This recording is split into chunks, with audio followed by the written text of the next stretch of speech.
నమస్కారం. చాలా మందికి వచ్చే ఒక పెద్ద డౌట్, ముఖ్యంగా విదేశాల్లో ఉంటున్న వాళ్ళకి, లేదా వాళ్ళ బంధువులు ఇండియాకు వస్తూ పోతూ ఉంటే, అసలు మనం ఇండియాలో ట్యాక్స్ కట్టాలా వద్దా? ఈరోజు మనం ఇన్కమ్ ట్యాక్స్ చట్టంలో ఒక కీలకమైన సెక్షన్ గురించి మాట్లాడుకుందాం. అదే ఒక వ్యక్తి ఇక్కడి నివాసా కాదా అని తేల్చేస్తుంది. ఇదే ఆ $1 మిలియన్ క్వశ్చన్. విదేశాల్లో ఉంటున్నాం, అక్కడే కష్టపడి సంపాదిస్తున్నాం. మరి ఇండియాలో పన్ను ఎందుకు కట్టాలి? చాలామంది ఎన్ఆర్ఐలు వాళ్ల కుటుంబ సభ్యులు ఇదే ఆలోచిస్తుంటారు. అయితే దీనికి సమాధానం అంత సింపుల్ కాదండి. ఎందుకో తెలుసా? రూల్స్ మారిపోయాయి కాబట్టి. వినటానికి కొంచెం షాకింగ్గా ఉన్నా ఇదే నిజం. 2020లో మన ఇన్కమ్ ట్యాక్స్ చట్టంలో ఒక మేజర్, చాలా పెద్ద మార్పు జరిగింది. ఇది చాలామందికి తెలియదు.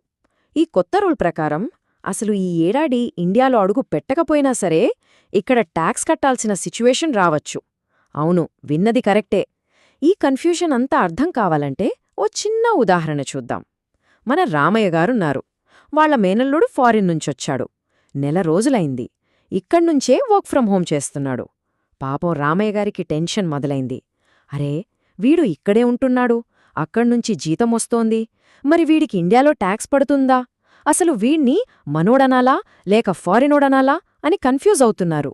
ఆయన ప్రశ్నలకు సమాధానం మన ఇన్కమ్ ట్యాక్స్ యాక్ట్లోని సెక్షన్ 6లో ఉంది. సరే, ఈ కొత్త మార్పు ఏంటో అర్థం చేసుకునే ముందు అసలు పాత రూల్సేంటో ఒక్కసారి చూద్దాం. అప్పుడే మనకు క్లారిటీ వస్తుంది. ఇంతకుముందు ఒక వ్యక్తిని రెసిడెంట్ అని చెప్పడానికి ప్రభుత్వం 2 కండీషన్స్ పెట్టింది. అవేంటంటే, చూడండి, ఇవే ఆ 2 కండీషన్స్. మొదటిది చాలా సింపుల్. ఒక ఫైనాన్షియల్ ఇయర్లో 182 రోజులుగాని అంతకన్నా ఎక్కువగాని ఇండియాలో ఉన్నారనుకోండి, బస్ వాళ్ళు రెసిడెంట్ అయిపోతారు. ఇక రెండోది కొంచెం ట్రికీగా ఉంటుంది. ఆ సంవత్సరంలో కేవలం 60 రోజులున్నా సరే, దానికి ముందున్న 4 సంవత్సరాల్లో మొత్తం కలిగి 365 రోజులు ఇండియాలో ఉంటే అప్పుడు కూడా రెసిడెంట్ అనే అంటారు. ఈ రెండింటిలో ఏ ఒక్క కండిషన్ ఫుల్ఫిల్ అయినా ఇక ట్యాక్స్ పరిధిలోకి వచ్చేసినట్టే. అయితే ఈ పాత రూల్స్లో ఒక లూప్ హోల్ ఉండేది. కొందరు చాలా తెలివిగా ఏం చేసేవారంటే, ఏ దేశంలోనూ 182 రోజులు ఉండకుండా ప్లాన్ చేసుకునేవాళ్లు. ఇక్కడా ఉండరు, అక్కడా ఉండరు. అంటే వాళ్లు ట్యాక్స్ పరంగా స్టేట్లెస్ అన్నమాట. ఏ దేశానికి పన్ను కట్టక్కర్లేదు. సరిగ్గా ఇలాంటి వాళ్లకోసమే ఇలా ట్యాక్స్ తప్పించుకునేవాళ్లని టార్గెట్ చేస్తూనే ప్రభుత్వం 2020లో ఈ కొత్త సవరణను తీసుకొచ్చింది. ఇప్పుడు వస్తోంది అసలైన ట్విస్ట్. 2020లో ప్రభుత్వం ఒక కొత్త కాన్సెప్ట్ని ఇంట్రడ్యూస్ చేసింది. ఇది మొత్తం గేమ్నే మార్చేసింది. అదే డీమ్డ్ రెసిడెంట్, అంటే నివాసిగా భావించబడే వ్యక్తి. ఈ పదం బాగా గుర్తుపెట్టుకోండి. డీమ్డ్ రెసిడెంట్ పేరు వినడానికే కొంచెం కన్ఫ్యూజింగ్గా ఉంది కదా, కానీ దీని మీనింగ్ చాలా పవర్ఫుల్. సింపుల్గా చెప్పాలంటే, ఒక వ్యక్తి ఇండియన్ సిటిజన్ అయ్యుండి ఆ ఫైనాన్షియల్ ఇయర్లో ఇండియాలో ఒక్క రోజు కూడా ఉండకపోయినా మన ప్రభుత్వం వాళ్ళనే ట్యాక్స్ కట్టడం కోసం రెసిడెంట్గా పరిగణించవచ్చు. ఎలా అంటారా? దానికి కొన్ని స్పెసిఫిక్ కండిషన్స్ ఉన్నాయి. అవేంటో చూద్దాం పదండి. రైట్, ఈ డీమ్డ్ రెసిడెంట్ అవ్వాలంటే 3 కండిషన్స్ ఫుల్ఫిల్ అవ్వాలి. జాగ్రత్తగా వినండి. 1, వాళ్ళు ఇండియన్ సిటిజన్ అయి ఉండాలి. ఓకే, ఇది సింపుల్. 2, వాళ్ళు వేరే దేశంలో కూడా ట్యాక్స్ కట్టే లయబిలిటీ ఉండకూడదు. అంటే దుబాయ్, యుఏ లాంటి ట్యాక్స్ ఫ్రీ దేశాల్లో ఉండేవాళ్ళనమాట. ఇక 3, ఇదే అసలు కిటుకు, వాళ్లకి ఇండియాలో సోర్సెస్ నుంచి వచ్చే ఇన్కమ్ 15 లక్షల రూపాయలు దాటాలి. ఈ నంబర్ 15 లక్షలు. ఇది చాలా చాలా ఇంపార్టెంట్. దీన్ని బాగా గుర్తుపెట్టుకోవాలి.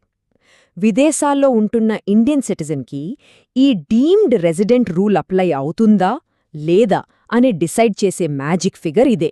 ఎవరికైనా ఇండియాలో ఇన్కమ్ ఈ మార్క్ దాటిందంటే చాలు, వాళ్ళు గవర్నమెంట్ రేడార్లోకొచ్చేసినట్టే. ఇంకో విషయం, మనకు పాత రూల్స్లో 60 రోజుల కండిషన్ ఒకటుంది కదా, దాన్లో కూడా ఒక చిన్న మార్పు చేశారు.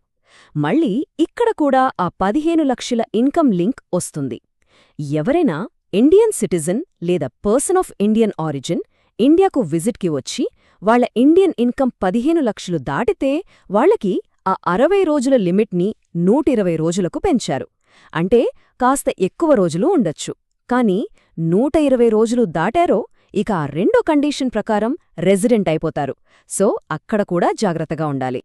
ఓకే, ఇన్ని రూల్స్, కండిషన్స్ చూసాం కదా. ఇప్పుడు అసలు విషయానికొద్దాం. ఈ మార్పుల వల్ల ఎవరు జాగ్రత్తగా ఉండాలి, ఎలాంటి జాగ్రత్తలు తీసుకోవాలి? ఎందుకంటే రూల్స్ తెలుసుకోవడం ఒకెత్తైతే వాటి నుంచి మనల్ని మనం ఎలా కాపాడుకోవాలో తెలుసుకోవడం ఇంకో ఎత్తు. ముఖ్యంగా 2 కేటగిరీల వాళ్లు చాలా అప్రమత్తంగా ఉండాలి. మొదటిది ఎన్ఆర్ఐ బంధువులున్నవాళ్లు. మీ ఇంట్లో ఎవరైనా ఫారెన్ నుంచొస్తే వాళ్లు ఇండియాలో ఎన్ని రోజులు ఉంటున్నారో ఖచ్చితంగా లెక్కపెట్టండి. వాళ్ల ఇండియన్ ఇన్కమ్ గనక 15 లక్షలు దాటుతుంటే వాళ్ల స్టే 120 రోజులు దాటకుండా చూసుకోవడం చాలా చాలా ముఖ్యం. ఇక రెండో కేటగిరీ దుబాయ్, ఖతార్ లాంటి ట్యాక్స్ ఫ్రీ దేశాల్లో పనిచేసే ఇండియన్ సిటిజన్స్. మీ ఇండియన్ ఇన్కమ్ 15 లక్షలు క్రాస్ అయిందా, మీరు డీమ్డ్ రెసిడెంట్ కేటగిరీలోకి వచ్చే ప్రమాదముంది. చాలా జాగ్రత్త. అయితే ఇక్కడొక చిన్న రిలీఫ్ ఉంది. ఒకవేళ పొరపాటున ఈ కొత్త రూల్స్ వల్ల ఎవరైనా రెసిడెంట్ అయిపోయినా భయపడక్కర్లేదు. వాళ్లు గడిచిన 10 ఏళ్లలో ఎక్కువ కాలం ఇండియా బయటే ఉంటే ప్రభుత్వం వాళ్లకి ఆర్ఎన్ఓఆర్ అనే ఒక స్పెషల్ స్టేటస్ ఇస్తుంది. అంటే resident but not ordinarily resident. దీనివల్ల పెద్ద బెనిఫిట్ ఏంటంటే వాళ్లు తమ ఫారెన్ ఇన్కమ్ మీద ఇక్కడ ట్యాక్స్ కట్టక్కర్లేదు. కేవలం ఇండియాలో సంపాదించిన దానిమీద కడితే సరిపోతుంది. ఇది ఒక రకంగా సేఫ్టీ నెట్ లాంటిది. సరే, ప్రాబ్లం ఏంటో చూసాం, జాగ్రత్తలేంటో తెలుసుకున్నాం. ఇప్పుడు ఈ నాలెడ్జ్ని మన లీగల్ షీల్డ్గా, ఒక అస్త్రంలా ఎలా వాడుకోవాలో చూద్దాం. ఈ సమాచారంతో మీ ట్యాక్స్ స్టేటస్ ఏంటో మీరు చాలా కాన్ఫిడెంట్గా చెప్పగలరు. రేపు పొద్దున్నెప్పుడైనా ఇన్కమ్ ట్యాక్స్ డిపార్ట్మెంట్ నుంచి నోటీస్ వచ్చిందనుకోండి, టెన్షన్ పడాల్సిన పనే లేదు. ఎందుకంటే ఇప్పుడు మీకు చట్టం తెలుసు. మీరు ధైర్యంగా క్లియర్గా చెప్పొచ్చు, sir, income tax act section 6 ప్రకారం నా స్టేటస్ ఇది. నేను ఈ ఏడాది రెసిడెంట్ డెఫినిషన్ కిందకి రాను. ఈ ఒక్క మాట చెప్పగలిగే ధైర్యం ఈ సమాచారం నుంచే వస్తుంది. అందుకే కంగారు పడాల్సిన అవసరం లేదు. ఈ 2020 సవరణల అస్సలు ఉద్దేశమే కన్ఫ్యూజన్ని తీసేసి క్లారిటీ ఇవ్వడం. చట్టం కూడా చాలా స్పష్టంగా చెప్తోంది, ఒకే వ్యక్తిని 2 విరుద్ధమైన రూల్స్ కింద రెసిడెంట్గా చూడకూడదని. కాబట్టి ఈ రూల్స్ మీద క్లారిటీ ఉండటమే మనకు అన్నిటికన్నా పెద్ద ప్రొటెక్షన్. చూశారు కదా, సెక్షన్ 6 అనేది కేవలం ఒక రూల్ కాదు. అది ఎవరి ఫైనాన్షియల్ రెస్పాన్సిబిలిటీ ఎక్కడ ఉందో డిఫైన్ చేసే ఒక బౌండరీ లైన్. ఎవరు ట్యాక్స్ కట్టాలి అన్న క్వశ్చన్కి మనకిప్పుడు ఆన్సర్ దొరికింది. కానీ అసలు కథే ఇక్కడతో అయిపోలేదు. మన ఇండియాలో కొన్ని రకాల ఇన్కమ్స్ మీద అస్సలు ట్యాక్స్ కట్టక్కర్లేదని తెలుసా?